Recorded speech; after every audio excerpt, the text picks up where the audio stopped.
Morning.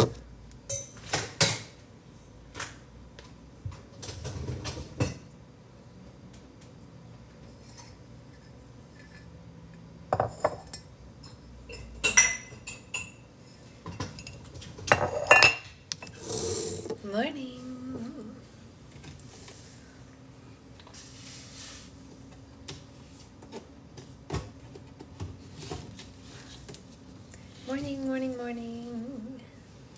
Someone is, which is great for all of us. Mostly me, but y'all as well. She's in her sushi onesie, as you can all see. Very good, very good. How's everyone doing?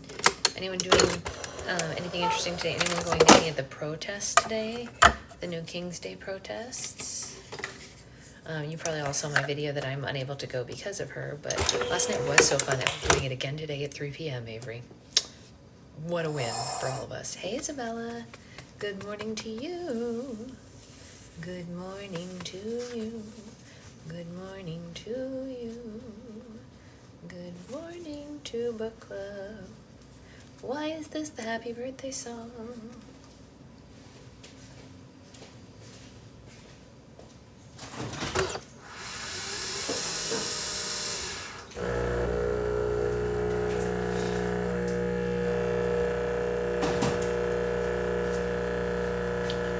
The amount of milk in, it's up on YouTube right now, Isabella.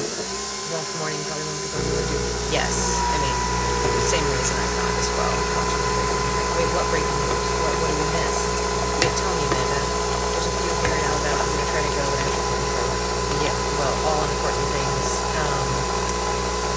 You know, in 2020, I pretty much went to one, like, almost every day during the summer of 2020 when, like, it was happening all the time.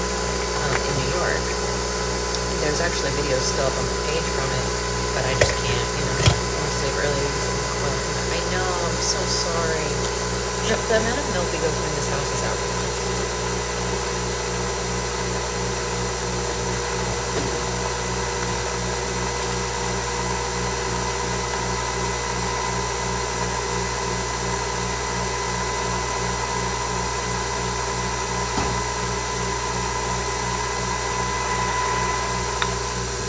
Nervous to even go to the farmer's market today because the protest is happening right near our farmer's market.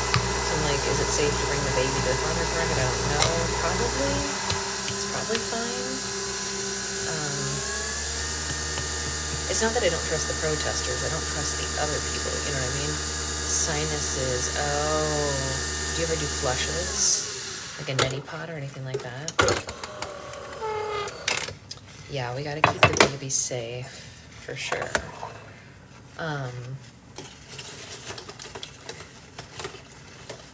You're too scared to do a sinus flush? You know, I get that. I also have had that fear in the past. Yeah, it's the other people making it dangerous, exactly. No Kings was... Ugh, gosh, Amanda, I'm so sorry. That's my fear. You see what I'm saying? That's the big fear. Thank you, Nice. I'm glad that you found humor in my ridiculousness. I just, I don't like to type a big long thing when I know I'm going to have to retype it again because we have a different thing this afternoon. When I know that the 2 lives in a row are going to be book club, sometimes I do a more detailed thing, you know. Unless one representing the others. Oh my gosh, really? Wow, that's scary, Amanda. That's very scary. Yikes. Yikes. Ooh. Yeah, I think so. I'm glad that we're all here together in the wake of all of this. Gosh. Yikes. Well, I don't even know. What do you even say in situations like this? I mean, it's just getting a little bit out of control, you know? Not a little bit, a lot of it out of control. The whole situation is just, it's fraught, you know? Damn, that really sucks, Amanda. I'm so sorry. For their families, for everyone. Ugh. Sickening. Buh. Just really sets you on edge, you know what I mean?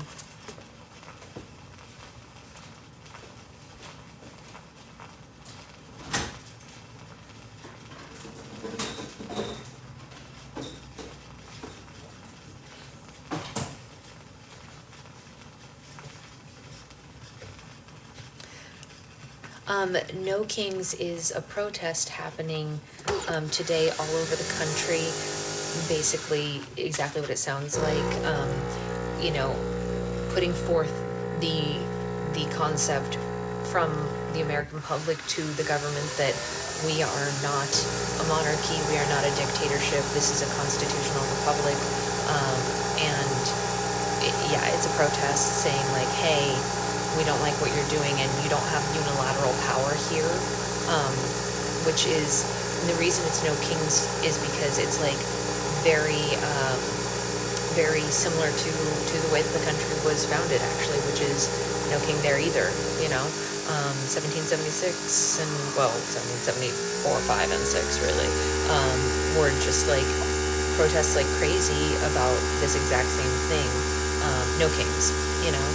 We're not here to be a part of a monarchy, and you can't just bowl over everybody, you know.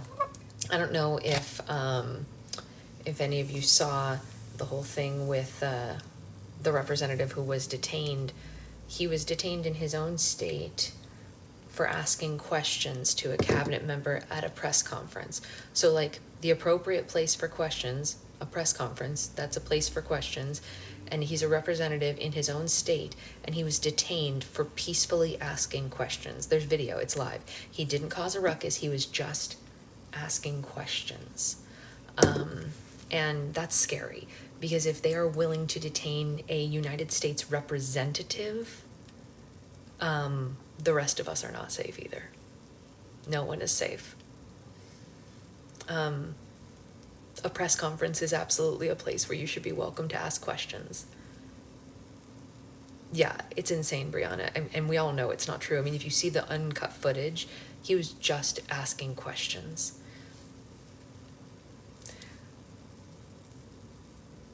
You gotta suck in it. Yeah, I completely understand, Ray. I would too. I'm probably gonna watch some today too.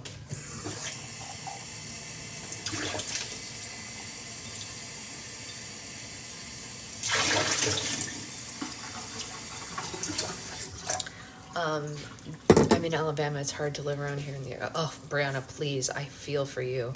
I am with you in this. You have my heart. Anyone who is in a red state right now has my heart. House has been set on fire over here in Ireland. Really? About this? That must have been what I was watching when it got cut off. Probably, Nikki. It's very probable that it got cut off. Yeah, they're trying to make it seem like something else happened. Aren't they? LOL, Avery, am I right? LOL. They say they are, but it's certainly not true.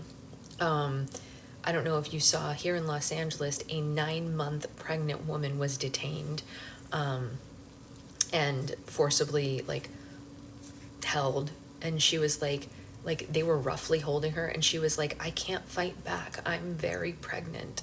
And what I say to that is, these are the people who claim that it's about protecting the children. If it's really about protecting the children, you wouldn't be roughly moving around a 9-month pregnant woman. Yes, as you should, Jen, as you should. Have y'all heard about the Georgia woman that kept on event?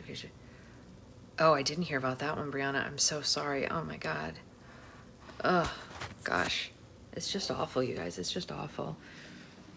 They're not, I'm in Kentucky, but protests have been peaceful and accepted in the past. Yes, as we should. Peaceful protest is the marker of the United States, you know what I mean, is in general. So I think they should be accepted. You know, I've been to literally a countless number of protests in the past, and they've always been peaceful. Have you seen all veterans getting arrested? No, I didn't, Avery. It's so scary, you guys. It's so scary what they're willing to do right now. Oh yeah, because the pregnant. That is sick, Brianna. That is sick. the lengths that these people will go to pretend like they care about a baby.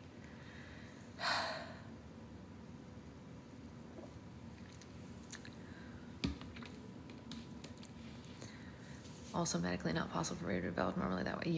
Yeah, it's all bad. It's all bad. I mean, everyone has to make their own choice, right? Like when I was pregnant, I told my husband, if anything happened to me, save her. She is asleep. Yes, our sweet sushi roll is asleep.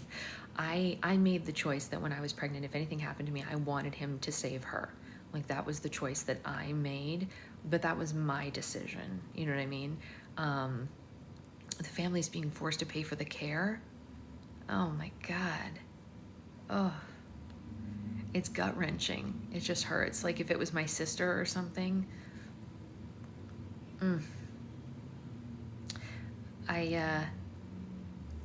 This is one reason why it's really important to have your wishes written down in advance, you know? Not that in this case it would really matter for her, because even if she had written to let her go, like I've told my husband, like I never want to be kept alive, brain dead on a ventilator, like cut me off. I don't want to be that person. So, gosh. And there's no signs to know how the baby would develop without a mom's brain. Yeah. I mean, I can't even imagine. It's hard to know. My husband doesn't understand why I want a living will. That's why I have it, for that exact reason, Stephanie. Yes, for that exact reason. I will not live on a ventilator or brain dead. I don't want my family to see me that way. That's so much more suffering. It's kind of related, kind of not. My grandmother had Alzheimer's for the last 20 years of her life, or maybe a little less than 20 years, like 17 or 18 years. And that's basically like the same thing. And my grandmother had a thing that said no extenuating measures, no life-saving anything. She said, once I'm done, I'm done. But her body was so strong that she just kept kicking for 20 years with it. But it was really difficult to see her that way. I wish it had been more similar to when my grandfather passed. He passed quickly. And so our memories of him are very sound because we never had to see him deteriorate, if you will. And I think this is the same. The reason I'm mentioning it is that I feel like Alzheimer's is a disease that's very similar to having a loved one who is just being kept alive by machines. She wasn't being kept alive by machines. We wouldn't have done that. But it's similar, right? Because she wasn't herself anymore. Exactly, right? That's the thing. For this poor woman, it wouldn't have mattered if she even had the living will. I want kids when I'm a little older, but everything happening makes it. Listen, Avery, my husband and I have had that exact discussion. Like, we really, truly, they're in a box. It is. It's mentally heartbreaking. It's crushing. I mean, my mom's care directive and she wants to have that. Yeah, me too, Amanda. I would respect it too. My husband and I are obviously head over heels in love with our child, and we wouldn't change a hair on her head, but we firmly believed when we chose to create her that this was not going to be the outcome of things. Like, we really believed it. Like, I think I've told you all, there's a space in her baby book where I wrote about the day that we went and we voted early because I didn't think I was going to be able to stand in line as pregnant as I was to vote on actual voting day. And we wrote, like, I can't wait for you to be born under the first woman president. Your life is going to be so exciting. You know, like, we really believed it. I feel naive now in the aftermath of that, but like, we truly, truly believed it. We even wrote it in her book because our baby was born January 25th. So she was born right after the inauguration. So she would have, you know, been given that. Yeah, dementia is so hard. So like, that was a gift we thought we were giving her by voting, you know? So it is what it is, right? I was so hopeful. We were naively hopeful. I know that now. What I do want to say is, I don't know if any of you saw this. Another way, if you are like Amanda and myself and Ray, who have children and are unable to go and participate in today's events, but in your heart want to. I've seen a very like sly way that people are participating is that people are calling today Obama Appreciation Day, and they're posting positive things about former President Obama. And I think that that is such a lovely like wink wink dig dig for those of us who cannot physically go out for whatever reason. You have children, you have extreme anxiety, you are working today, there's a million reasons why you might not be able to go out today. My son is 7, 100%, Brianna, listen, I'm right there with you, you know what I mean? It doesn't matter how old the kids are, even if your kid was 18, I'd still be scared for you, you know? And Martin Luther King as well. Yeah. That's kind of funny, right? That's like a very tongue-in-cheek Martin Luther King on No King's Day. It's like, I like that a little bit. But do you think that the world will ever be safe again? Oh, God, I'm the wrong person to ask because I was too naive. Yeah, we should pin that, Amanda. Let's pin that. If I remembered how to pin things, that'd be cute, wouldn't it? There's just something, I mean, like, not that Martin Luther King Jr. wasn't phenomenal and like, but like Obama is so of our lifetime. It feels really present to talk about him because he was such a great president. I mean, like, even Republicans I know were like, if he could run again, they would vote for him again. Right, Stephanie? All of us miss him. Guys, do you remember when the biggest scandal of his presidency was a tan suit? That was his scandal. It was scandalous. He wore a suit that was tan. I mean, like, I'm being funny right now, but like, let's be real for a second. That was newsworthy because nothing else was going on. That's how easy our lives were. Yeah, and the orange really hates him. That makes it even better. He hated him even before, which is so bizarre. It makes no sense. I don't get it. Why? A tan suit was the worst that they could come up with. And he put his shoes on his own desk. Heaven forfend that none of us have ever put our feet up on our desk before. To be, but the way that they're operating, yeah, I know. It's too scary. Too scary right now, Ray. Maybe later. Maybe later. Yes, I mean, I didn't care about the tan suit or the feet at the time either, but like now, what would I give, as Ariel would say, what would I give if I could live in that world again? We didn't realize, that's not true. I will say we did know a little bit how good we have it. Right now he's opposed strongly, he's 11 and he knows they're wrong. Good. He's a smart boy being raised right. My dad's very red, and I remember when him and my mom went to vote and I kept saying, go pro-Obama. Oh God, it's so heartbreaking, Avery. So, is it true that they found out about Kamala actually? Well, Isabella, I mean, there's always speculation about things like that. Nothing has been officially brought forth. People are always going to say that. And look, here's the thing. I would love to be able to say that that was true. I would love, love, love that opportunity. But I am reticent to say things like that. Yeah, they don't make statistical sense. That is true. But I know, me too, Brianna. But the thing of it is that I'm always hesitant to call anything rigged or stolen. Reason being, that is what they do with no knowledge every time. Yeah, see, that's different. There's a lawsuit underway in upstate New York where she got 0% of the votes in a blue county. Now, see, that's sus. That is major sus. So that stuff should be looked into.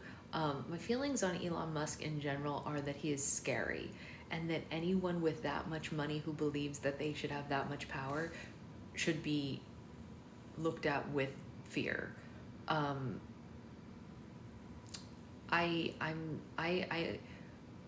My husband has a pretty firm belief that no one should have, $1 billion. Like, once you reach $1 billion, it should reset, because like no one needs that much money. And like, if you have that much money, you're a little scary, right? Because like, what are you doing? It's a fine line of wanting to uphold the integrity. Exactly. It's a fine line of wanting to uphold the integrity of the system and not allow for every time to be rigged. You know what I mean?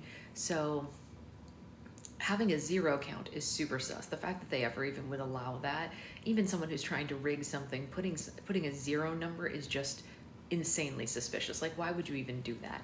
Like, make it just like 48%. You know what I mean? Like, just lower it. Don't make it zero. You look like an idiot, no offense, when you make it zero. Like, that's too obvious. Like, if I'm not a cheater, I can't bring myself to do it. I don't have the conscience for cheating. Like, I didn't cheat ever once in school or whatever like that. But like, even I know if you're gonna cheat, you have to be more thorough than that. That county wouldn't have changed the outcome. Right, that's what I'm saying, Jen. Like, that's the weird thing. I mean, it's not, you're not very pretty and you're not very bright. I would love a recount now that Elon is in the house. Yeah, 18 would have been less sus than 0. It's true. I feel like Orange has too much power. Agreed. Well, let me refresh, Roxy. Not has too much power, believes that he has too much power, right? That's what the protests today are about. It's no King's Day. Anyway, let's not harp on this too much because we could go on this for hours and we want to at least read a chapter today. We are having another Disney blind box roll for slime today, not because I don't believe in the protest, but because I believe in also having some positivity for those of us who need it. Yeah, it may not have changed the outcome, but imagine if it happened elsewhere too. I'm sure it did. He does have his hands in too much. Yeah, did you guys see the whole ballroom thing really quick before I read? Did you see the ballroom thing? And people are like, is he building a ballroom because he's planning on renting out space in the White House? He's building a new ballroom in the White House. Why? But can we see pictures from the recital? Right? But why? Yeah. We don't, there's no money for Medicaid, but we can build a new ballroom?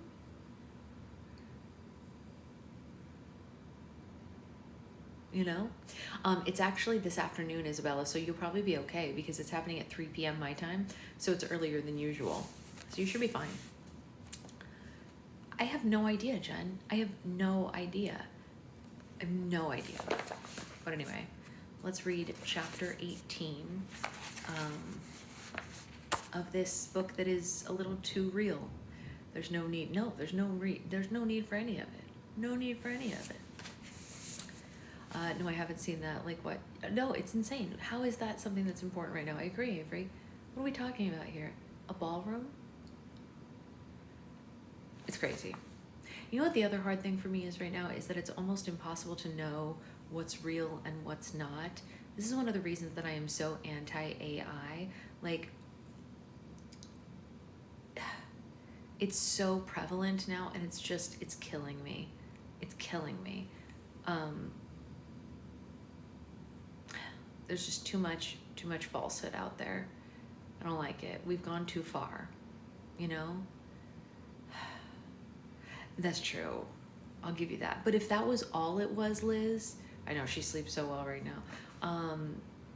If it was just making pickles dance, I would love it. But that is not what the AI has come to do. All right, let's read chapter 18 and see how long we can get this baby to... Agreed, right? I agree on both sides. Yes, that's true. It's gone too far on both sides. Yeah. All right, chapter 18. Coriolanus had been in a state of denial about the taxes, but now the reality of his family's displacement hit him like a truck. How could he say goodbye to the only home that he had ever known, to his mother, to his childhood, to those sweet memories of his life before the war? These four walls not only kept his family safe from the world, but they protected the legend of the Snow's wealth. He would be losing his residence, his history, and his identity in one fell swoop. They had 6 weeks to come up with the money, to scrape together the equivalent of Tigress's income for the whole year. The cousins tried to assess what they might still have to sell, but even if they sold every stick of furniture and every keepsake, it would only cover a few months at most, and the tax bills would keep showing up every month like clockwork. They would need to proceed from selling their possessions, however paltry, to rent a new place. Eviction due to tax troubles had to be avoided at all costs. The public shame would be too great and too lasting. So move they must. Where are we gonna go? What are we gonna do? Coriolanus asked.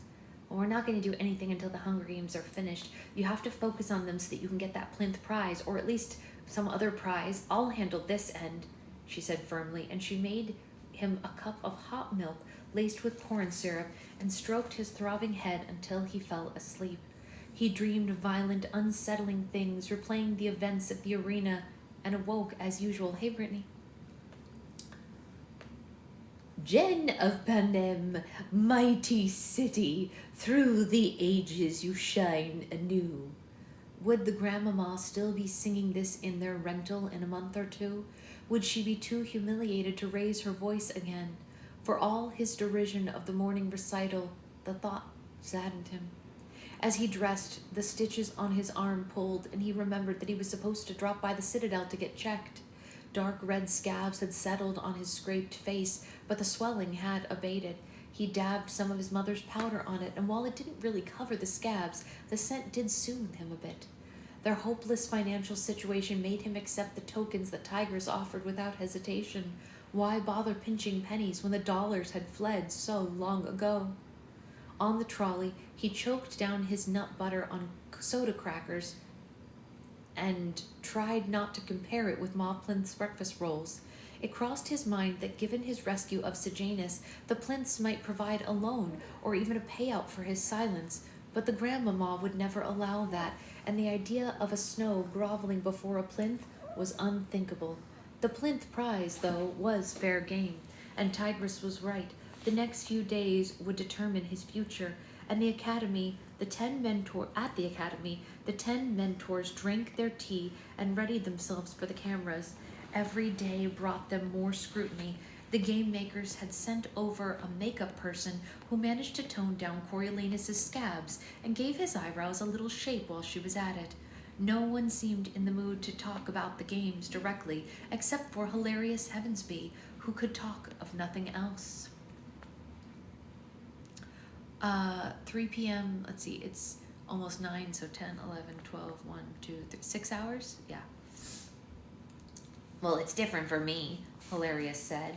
I checked my list last night. Every single one of the tributes left has had no food or has had food or at least water since they've been in the arena, except old no-show Wovie. Where is she anyway? I mean, how would I know if she just curled up and died somewhere in those tunnels? Maybe she's already dead and I'm just sitting here like a jackass playing with my communicuff.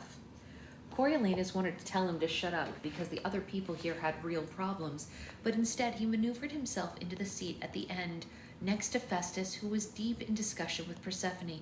Lucky Flickerman opened by recapping the remaining tributes and inviting Lepidus to take comments from the mentor pool. Coriolanus was called up first thing to respond to the Jessup scare.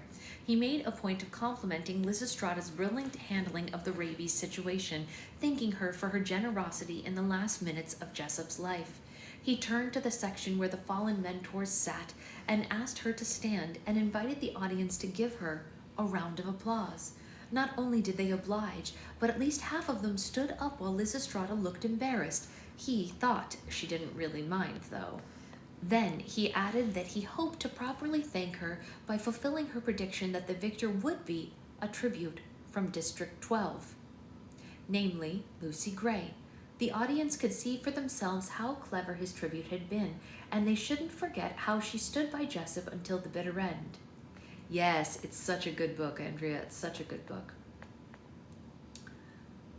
Again, that was behavior that you might expect of a capital girl, but of one from the districts, it was something to think about how much they rewarded character in the Hunger Games victor, how much she reflected their values. Something must have hit home with the audience because at least a dozen pings sounded from his communicuff right there and then. He held up the cuff for the camera and thanked the generous sponsors. As if unable to stand that much attention being showered on Coriolanus, Pup sat forward and loudly announced that he better get breakfast for Lamania, and ordered a storm of food and drink. No one else could compete, as she was the only tribute to be seen in the arena, so it was one more way in which Pup was annoying. It gratified Coriolanus to know that no new pinging came from his rival's communicuff. Knowing that he wouldn't be called upon again until the others had been interviewed, Coriolanus adopted an interested demeanor but barely listened to their pitches. The idea of approaching old Strabo Plinth for money, not blackmailing him of course, but giving him the opportunity to make a financial gift of thanks, did keep nagging at him. What if Coriolanus dropped by the Plinths to check on Sejanus's health? That had been a bad cut on his leg. Yeah, what if he just dropped by and saw what happened then? Lucky interrupted Io's thoughts on what Cirque might do with a drone of, well, if the light emanating the diodes on the drone aren't broken, he might be able to fashion a flashlight of some sort, which would, wait, sorry, I think I used the wrong voice. Let's try that again. Lucky interrupted Io's thoughts on what Cirque might do with the drone. Well, the light emitting diodes on the drone aren't broken, so he might be able to fashion a flashlight of some sort, which would give him a great advantage at night. To direct the audience's attention to Reaper's emergence from the barricade, Laminia, who had been collecting water, bread, and cheese from half a dozen drones, neatly lined up her provisions along the beam. She barely acknowledged Reaper's entrance, but he walked over to her with purpose. He pointed up at the sun, and then to her face. For the first time, Coriolanus noticed the toll the long days outdoors were taking on Laminia's skin. She'd been badly sunburned, and her nose was peeling in response to it. On close inspection, the tops of her bare feet were red as well, and Reaper indicated her food. Laminia rubbed her foot and seemed to consider what his offer might be. They went back and forth a bit, and then they both nodded in agreement. Reaper jogged across the arena and climbed up to the flag of Panem. He pulled his long knife out and stabbed through the heavy fabric. Are you okay, honey? Oh, bonk bonk. Are you okay? Oh, sweetheart. Sweetheart. You okay?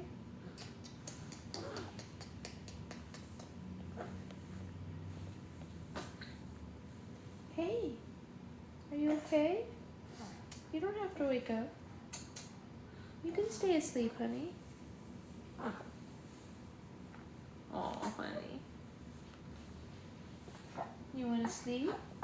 You can sleep. Yeah, you can.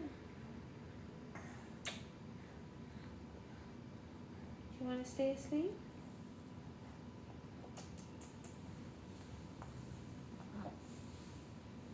Okay, why don't you just cuddle for a second? Loud objections came from the audience in the hall. This disregard for the sanctity of the national flag shook them, and then Reaper began to saw his way through the flag, carving off a piece the size of a small blanket. The unease grew. Surely this would not go unchecked. Surely he would be punished in some way. But given that being in the Hunger Games was the ultimate punishment, no one knew what form that punishment should take. Lepidus hurried over to Clemencia to ask what she made of her tribute's behavior. Well, it's a stupid move, isn't it? Who's gonna sponsor him now? Not that it matters since you never got to feed him anyway, Pup commented. I'll feed him when he does something that merits feeding, said Clemencia. Anyway, I think you've got that covered today. Pup frowned. I do? And Clemencia nodded to the screen as Reaper jogged back to the beam. Further negotiation occurred between him and Laminia, and then on what appeared to be the count of 3, Reaper tossed a wad of a piece of flag up at Laminia as she dropped down a piece of bread. Oh, okay, you want out? You want out? You can come out. You want out? You can come out. Hi, my beautiful angel. You can come out. You want out? Hi. Hi, beautiful. Hi. Who's my happy girl? Are you a happy girl? Yeah? Are you a happy girl? You want to go on your bouncer? Yes, big stretchies. Okay. Okay, let's go in the bouncy. Her PJs are real cute, right? They're ramen and sushi. Two of her dad and my favorite foods. We eat both a lot. A lot, a lot. Okay, now let's put this under your chins so we don't get any drool on you because you want to stay nice and dry in your cute onesie. Okay, here you go. Here's your Chewy. Here, 2 hands. 2 hands. 2 hands. Okay. She is pretty tall, Avery. That's the thing. She's I feel like she seriously understands everything. You know, I kind of feel like she understands most of it, Brianna. I don't know if I've ever told you guys this, but we know she likes compliments because when you compliment her, she goes, it's very funny. So if you say, oh, you're so beautiful. I mean, it might be the tone of voice in which we said it, but it doesn't have to be that one. You can also say, oh, who's the smartest girl? Are you the smartest girl in the whole world? Yes, you are. Are you so silly? Are you so silly? She's a very funny kid. All right, let's read while she's chewing her chewy happily before we get screamed at because we have discovered our voice this week. So reminds me of how I talk to my dog. Well, you know, to be fair to your dog doesn't speak English and my daughter is learning English. She doesn't speak it yet, but she's getting there. When I call my niece the tiniest girl, she'll go, oh, are you a tiny baby girl? She's not even looking at me anymore. We know she's saying, right, she's got this. Of course you should let us know how it goes, Isabella. Of course, yes. Okay, here we go. Laminia dropped down a piece of bread. The flag didn't quite make it high enough for her to catch hold of it, so more negotiation ensued. When Reaper finally delivered it after several attempts, she rewarded him with a piece of cheese. Yeah. You like cheese? You get it secondhand a lot. It wasn't an official alliance, but the exchange seemed to have bonded the two just a bit. While Laminia shook out the flag and draped it over her head, Reaper sat against one of the posts and ate his bread and cheese. They didn't speak to each other again, but the relative calm came over them, and when the pack appeared at the far end of the arena, Laminia pointed them out, and Reaper gave her a nod of thanks before withdrawing back behind the barricade.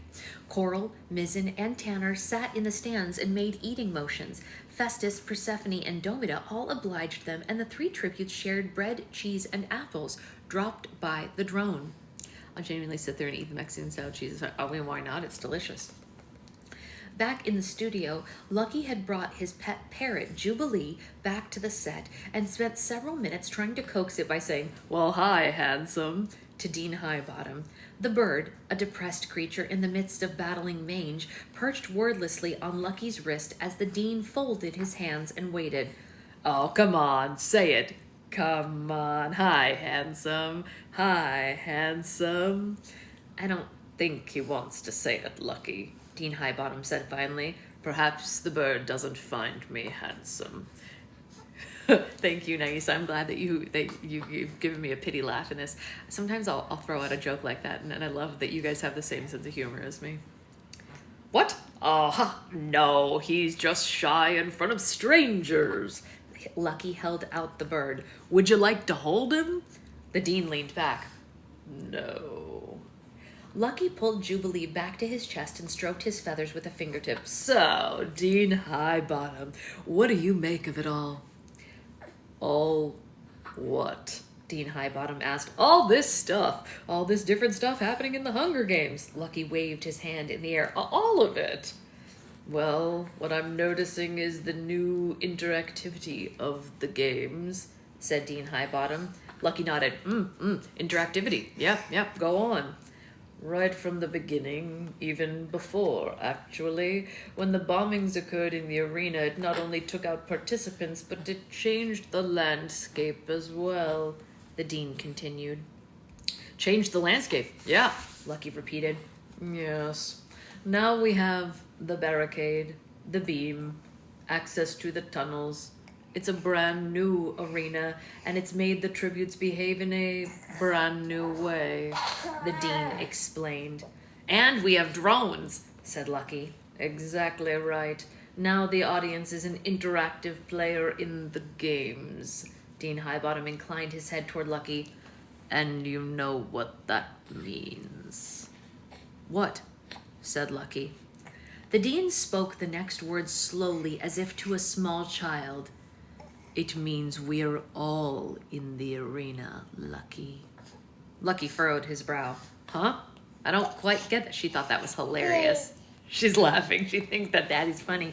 You think that's funny that I said that right to you because it said small child? Yeah, that was funny for you. I don't quite get that. Lucky furrowed his brow. Dean Highbottom tapped his temple with his forefinger. Think it over. Hi, handsome, squawked Jubilee despondently. Oh, well, there we go. I told you he could say it, didn't I? Crowed Lucky. Yes, you did, admitted the dean, and yet it was still unexpected. Nothing much else happened before lunch. Lucky did the weather report district by district and added the Philip of Jubilee's company. With the added Philip of Jubilee's company, but the bird refused to talk again, so Lucky began speaking for the bird in a high-pitched voice. How's the weather? Looking in District 12. Oh, sorry. I did this backwards. I wanted to buy me and Minnie some poo Crocs, but the adult ones are... Oh, that's so sad. Nice. I'm going to try this again.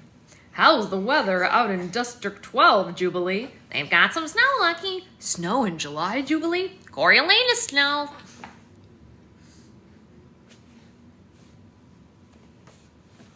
Coriolanus gave the camera a thumbs up when they cut for his reaction. He could not believe that this was his life. Lunch disappointed, as the menu consisted of nut butter sandwiches, and he'd had nut butter for breakfast. He ate it, though, because he ate anything free, and it was important to keep up his strength. A ripple went out through the hall, indicating something was happening on the screen, and so he hurried to resume his seat. Maybe Lucy Gray had served it. Here, 2 hands. 2 hands. But she had not. But the pack's morning laziness had given way to direction. The 3 strode across the arena until they were directly under Laminia's beam. She took no notice at first, but Tanner, smacking a sword blade against one of the poles, brought her to attention.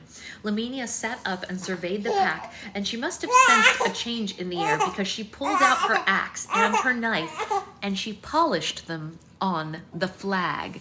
Whoa, she is saying something with that action, am I right, my little lady? What do you think? Yeah, she's saying something, huh? After a brief huddle in which the District 4 tributes relinquished their tridents to Tanner, the pack split up. Coral and Mizzen each went to one of the metal posts that supported the beam, and Tanner stood directly under Laminia, holding the pair of tridents. Does he think she's gonna fall? Because she's not. Yeah. Knives in teeth, Coral and Mizzen gave each other a nod, and they began to climb their respective posts. Festus shifted in his seat. All right, here we go. They'll never make it, said Pup in agitation. They're trained to work on ships. They climb ropes as a part of it, Persephone pointed out. Rigging. I know, this is crazy, right? Rigging, said Festus. Yeah, I get it. My father's a commander and all, said Pup. Rope climbing is different. Posts are more like trees. But Pup had been getting on everyone's nerves, and even the mentors without tributes and confrontation seemed eager to comment. What about the masts? Asked Vespania. Or the flagpoles? Urbane chimed in. They won't make it, said Pup. While District 4's pair lacked Laminia's smooth style, they were, indeed, making it, slowly pulling their way higher and higher. Tanner directed them, calling on Coral to wait a moment when... Oh. I see. Mizzen fell behind. Look, they're timing it so that they're on top of each other, Io said. And now we need to take a quick intermission because, you know, we need a quick intermission. We're gonna go change a diaper real quick. After these messages, we'll be right back. Right? Yes, you and I need to go in the other room. We need to change that diaper because that sounded intense. That sounded intense, my angel. Let's go. Yeah.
Yes, so,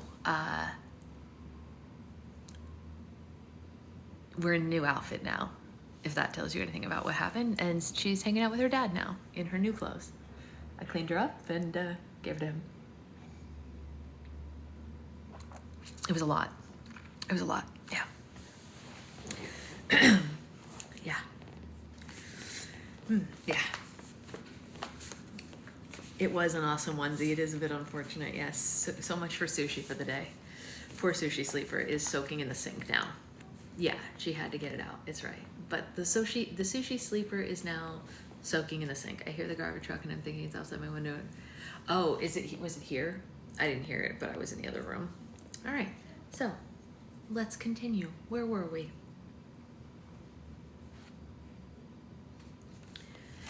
They're making her choose who to fight. Then the other one will reach the beam. So she'll kill one of them and then she'll climb down, said Pup. Where Tanner will be waiting, Coriolanus reminded him. Well, I know that, said Pup. What do you expect me to do? It's not like they all have rabies and there's a simple fix like sending down some water. That never would have even crossed your mind, said Festus. Of course it would have, snapped Pup. Shut up. All of you just shut up. A silence fell, but largely because Coral and Mizzen were nearing the top. Laminia's head went back and forth as she decided who to confront, and then she headed for Coral. No, not the girl, the boy! Exclaimed Pup, jumping to his feet. Now she'll have to fight the boy on the beam! I'd do the same thing. I wouldn't want to fight that girl up there, said Domina, and murmurs of agreement came from a few of the mentors. No? Pup reconsidered. Oh, maybe you're right. Laminia reached the end of the beam and swung the axe down at Coral without hesitation, just missing her scalp but shaving off a tuft of her hair. Coral retreated, lowering herself about a yard, but Laminia struck her a few more times as if to drive the point home. As expected, this gave Mizzen time to mount the beam, but when Tanner threw the trident up to him, it peaked about 2/3 of the way up and then fell back down. Laminia took one last swipe at Coral and then moved swiftly for Mizzen. He was no match for her sure-footedness on the beam and only managed a few hesitant steps as she bore down on him. Tanner did better with his second throw, but the trident still bounced off the underside of the beam and landed in the dirt. Occupied by crouching to try to find and catch it, Mizzen straightened up just as Laminia came in, bringing the flat side of the axe down against the outer part of his knee. The force of the blow threw them off balance. How are we, my sweet angels? And good morning to my husband. How's she feeling? Wait, am I the sweet angel? You can both be sweet angels. I said angels. Didn't you hear that? It was a plural. Angels. Ah. Oh, so beautiful. I was reading to her with a lot of voices when that happened, and she looked at me like, heh. And I was like, cruel. I was giving you a good story, and you pooped all over it. You didn't poop on the story, you pooped on your pants. That's true, literally. The force of the blow threw them both off balance, but while she recovered by straddling the beam, Mizzen fell, losing his knife and just barely catching himself with one arm. Even the sound in the arena picked up Coral's war cry as she gained the top. Tanner ran down to her end and managed to hurl the trident within reach. The easy way that Coral snatched the weapon from the air drew a few exclamations of admiration from the Capitol audience. Laminia gave Mizzen a glance, but his helpless condition posed no immediate threat, so she turned and braced herself for Coral's attack. Laminia had better balance, but Coral's weapon had more range. After Laminia managed to block the first few jabs with her axe, Coral wove the trident in a twisting move that distracted the eye before it plunged into her opponent's abdomen. Coral released the weapon and stepped back, using her knife as backup, but none was needed. Laminia fell off the beam and died upon impact. R.I.P. Laminia. I liked you. Rip in pieces. Yeah. No! Pup cried, and word echoed around. Rip in pieces. Yeah. No! Pup cried, and word echoed around.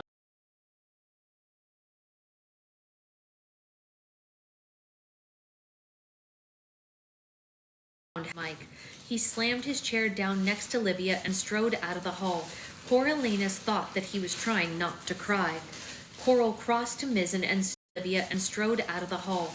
Coriolanus thought that he was trying not to cry.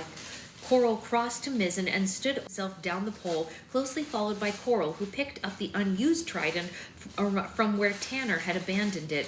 Mizzen leaned back against the pole, testing his knee. Uh-oh, am I freezing? Did I freeze for you guys? Or is it just Nikki?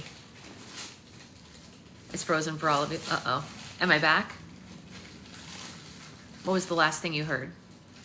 Ice is shutting down our internet. Don't say things like that on live. I'll get banned. For what? I don't know. Truth telling. I'm back. Okay, great. After performing some kind of dance over Laminia's body, Tanner bounded over to them, and Mizzen grinned and raised his hands for a victory slap. Tanner had made contact when Coral drove the second trident into his back. He fell forward into Mizzen, who was braced by the pole, and shoved him away. Tanner turned in a circle, one hand swatting uselessly behind him as if to dislodge the trident, but the barbed tines were buried deep. Yikes. So much for an alliance, am I right? He fell to his knees, his expression more wounded than shocked, and collapsed face down in the dirt. Mizzen finished him with a knife to the neck, and then went back and sat against his pole while Coral tore a strip of fabric from Laminia's flag cloth and began to bind his knee. It was kind of funny because it's fast forward. Yeah, it's weird, right, that it does that, Nikki? I've seen that before. Me too, Brittany. Yeah, literally, me too. Me free.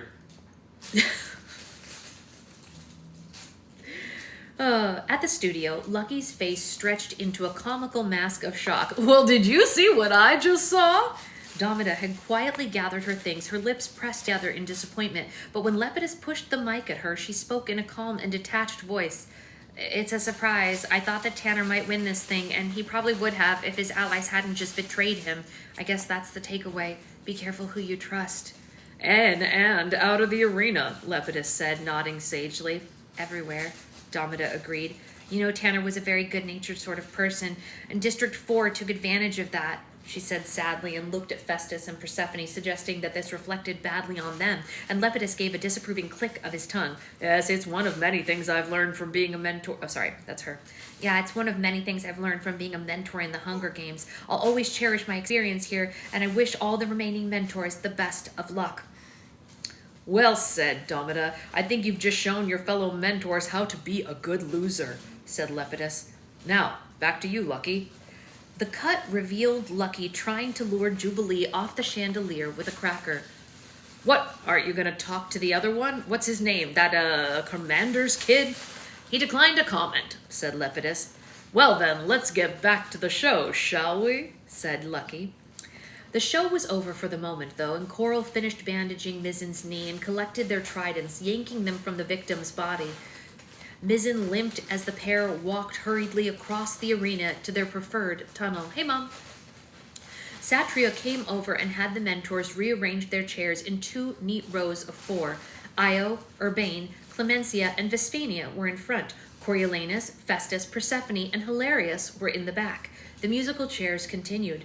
Perhaps the indignities of being Lucky's dummy had become too great, because Jubilee refused to come down from the chandelier, and Lucky leaned heavily on the stringers in Heavensby Hall and in the front of the arena, where the crowd had set up cheering sections for the various tributes. Team Lucy Gray was well represented by young and old, male and female, and even a handful of Avoxes, but they didn't really count, having been brought along just to hold signs.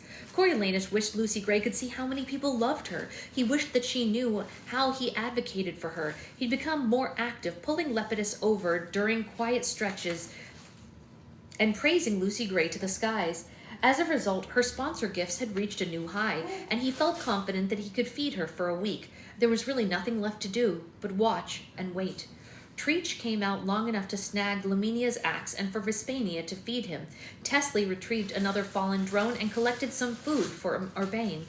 Little else occurred until late in the afternoon when Reaper wandered out of the barricade, rubbing the sleep from his eyes. I know, it's crazy, right, honey? He seemed unable to make sense of the scene before him, the stabbed bodies of Tanner and particularly Laminia.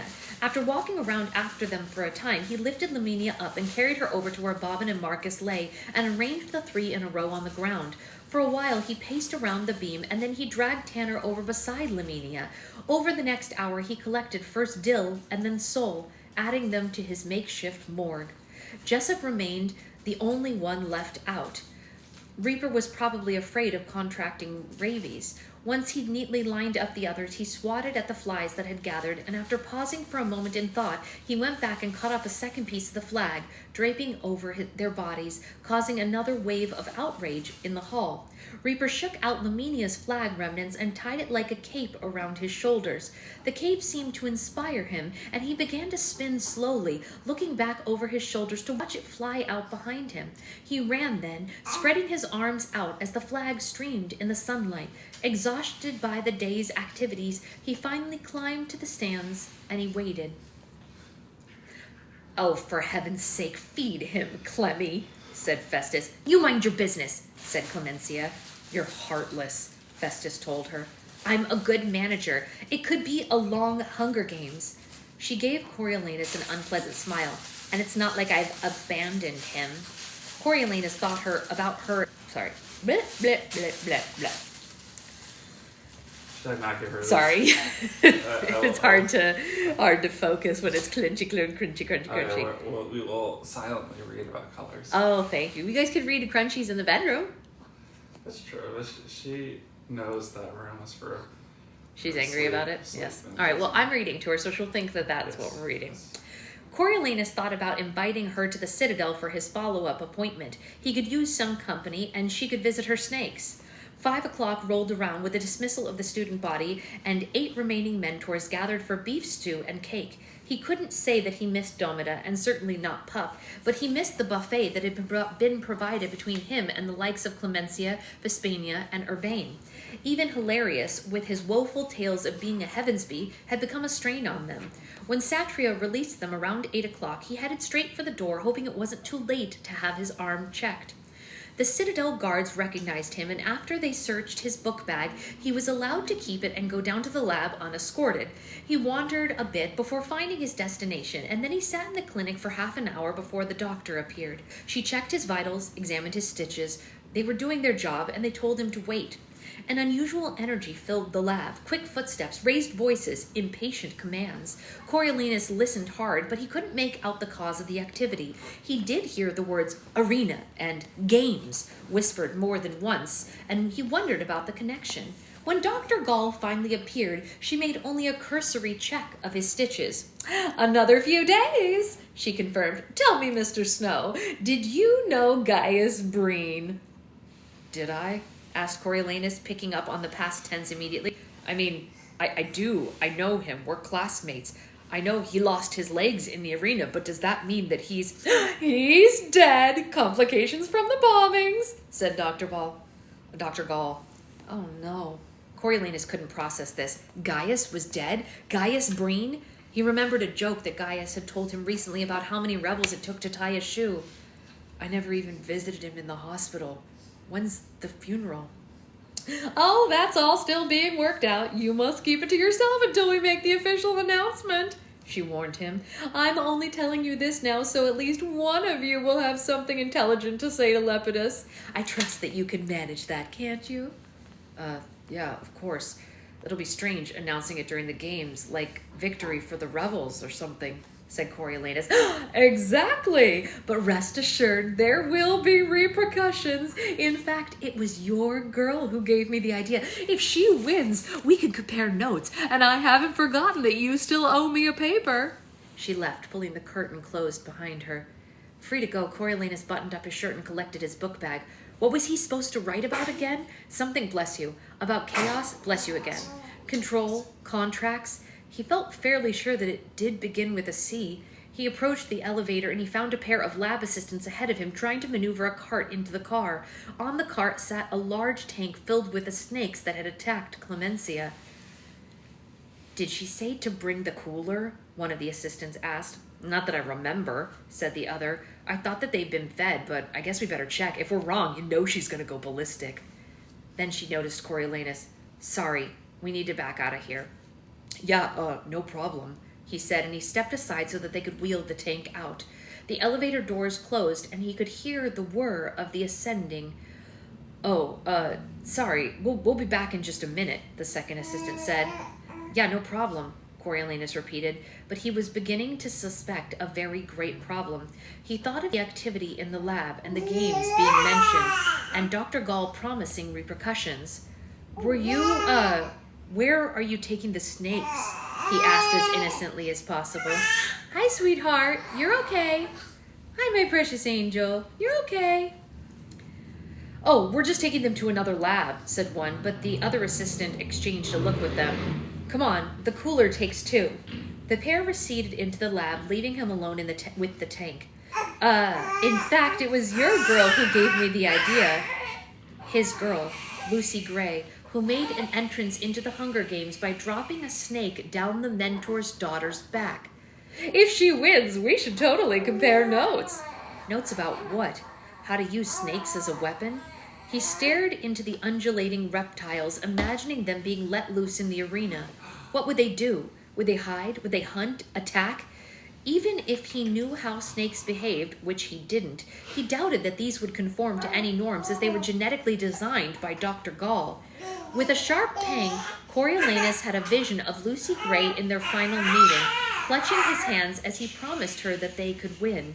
But there was no way that he could protect her from the creatures in the tank any more than he could protect her from the tridents and the swords. At least she could hide from those. He didn't know for sure, but he was guessing that the snakes would head straight for the tunnels. The dark would not impair their sense of smell. They would not recognize Lucy Gray's scent, just the way that they'd not recognize Clemencia's. Lucy Gray would scream and fall to the ground. Her lips would turn purple and then bloodless, while the bright pink, blue, and yellow pus would ooze onto her ruffled dress. That was it. The thing that the snakes had reminded him of the first time that he'd seen them. They matched her dress, as if they had always been her destiny. Without knowing quite how, Coriolanus found his handkerchief in his hand, neatly balled up like a prop in one of Lucky's magic tricks. He moved to the snake tank, his back to the security cameras, and leaned over, resting his hands on the cover, as if fascinated by the snakes. From that vantage point, he watched the handkerchief fall through the trapdoor and disappear beneath the rainbow of bodies. Well then, I think we all know what's coming up. Snakes in the arena. This is the beginning of the mutts in the arena, right? I mean, I am assuming. Based on everything we've read, it does not sound like there have been mutts in the arena before this. So these snakes might be the first mutts to enter the arena. Well, well, well, what have we here? All right, well, as much as I'd like to read another chapter, I have to prep because we have another Roll for Slime this afternoon, and I do have to make some Roll for Slime videos, and I also have to make Pain from the Pain and Panic duo because those supplies came in, and what else? I think that's it. That's all that's left to do for today. I'm gonna go to the farmer's market and get food first, and then I'm gonna do those things. So I will see you all at 3 p.m. Pacific time. Stuff is going to the post office in like 10-15 minutes because Secret Husband's gonna take that while we go to it's not tonight, it's this afternoon cast. I guess maybe it's tonight for you, but it's 3 p.m. my time. So I will see you all for that, but expect a lot of stuff going to the post office today. Everything that was made last night especially. Mom, I'm gonna call you right after this. Okay, bye guys.